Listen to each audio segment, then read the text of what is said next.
ఆయనను కొందరు పార్థ అని అంటారు, కొందరు గాంధీవదారి అని అంటారు. ఆయనని పరాక్రమం అనంతం, ఆయన ధైర్యం అమోఘం, ఆయన తేజస్సు వర్ణనాతీతం.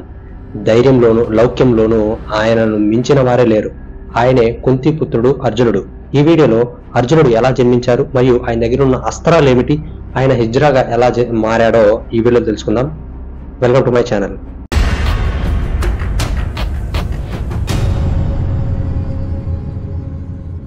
అర్జునుడు పాండవులలో మాధ్యముడు. మహాభారత ఇతిహాసాల్లో ఇంద్రుడి అంశ మరియు అస్త్ర విద్యల్లో తిరుగులేని వీరుడు. పాండురాజు సంతానం, కుంతికి మరియు ఇంద్రునికి కలిగిన సంతానం. పాండురాజుకు మొదటి భార్య అయిన కుంతీదేవి ద్వారా సంతానం కలగలేదు. కుంతీదేవికి చిన్నతనంలో దూర్వాస మహర్షి నుంచి ఒక వరం పొంది ఉంటుంది. ఈ వరం ప్రకారం ఆమెకు ఇష్టమైన దేవతలను ప్రార్థించడం ద్వారా సంతానం కలుగుతుంది. కుంతీదేవి మొదట యమధర్మరాజును ప్రార్థించింది, యుధిష్ఠిరుడు జన్మించాడు. వాయుదేవుని ప్రార్థించింది, భీముడు జన్మించాడు. చివరగా దేవేంద్రుని ప్రార్థించింది, అర్జునుడు జన్మించాడు. అలాగే కుంతి మాద్రీదేవికి ఆ మంత్రం ఉపదేశించి ఒక్కసారి మాత్రమే పనిచేస్తుంది అని చెప్తుంది. ఆ తర్వాత మాద్రి అశ్విని దేవతలను పిలిచి నకుల సహదేవులను జన్మనిస్తుంది. ధర్మరాజు దగ్గరికి ఒకరోజు వ్యాసుడు వస్తాడు.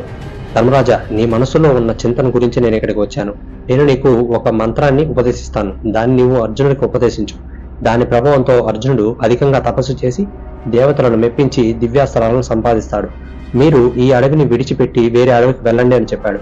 వ్యాసుని ఆజ్ఞ ప్రకారం పాండవులందరూ కామాఖ్య వనానికి వెళ్లారు. ధర్మరాజు ఒకరోజు అర్జునుడితో, అర్జున, భీష్ముడు, ద్రోణుడు దివ్యాస్త్ర సంపన్నులు. వారిని గెలవాలంటే మనకు దివ్యాస్త్రాలు కావాలి. వ్యాసుడు అందుకు మార్గం నాకు చెప్పాడు. నేను నీకు ఆ మంత్రం ఉపదేశిస్తాను. నీవు తపస్సు చేసి దివ్యాస్త్రాలను సంపాదించు అని చెప్తాడు.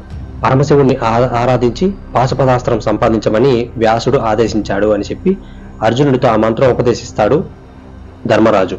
అన్నయ్య అనుమతి తీసుకొని అర్జునుడు తపస్సు చేయడానికి గంధమాదన పర్వతానికి చేరుకుంటాడు. అక్కడ ఒక ముసలి బ్రాహ్మణులు అర్జునుడు చూసి, వీరుడా, నీవు ఇక్కడ ఏం చేస్తున్నావు? ఇక్కడ శాంతి స్వభావులైన బ్రాహ్మణులు మాత్రమే ఉండాలి. ఆయుధాలు పట్టుకున్న నీకు ఇక్కడేం పని?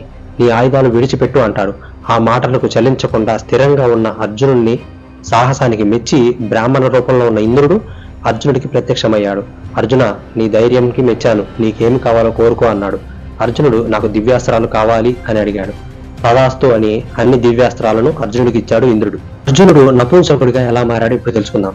ఒకరోజు ఇంద్రుడితో కలిసి అర్జునుడు స్వర్గానికి వెళ్తాడు. అక్కడ ఉన్న ఊర్వశి ఇతన్ని చూసి మోహిస్తుంది.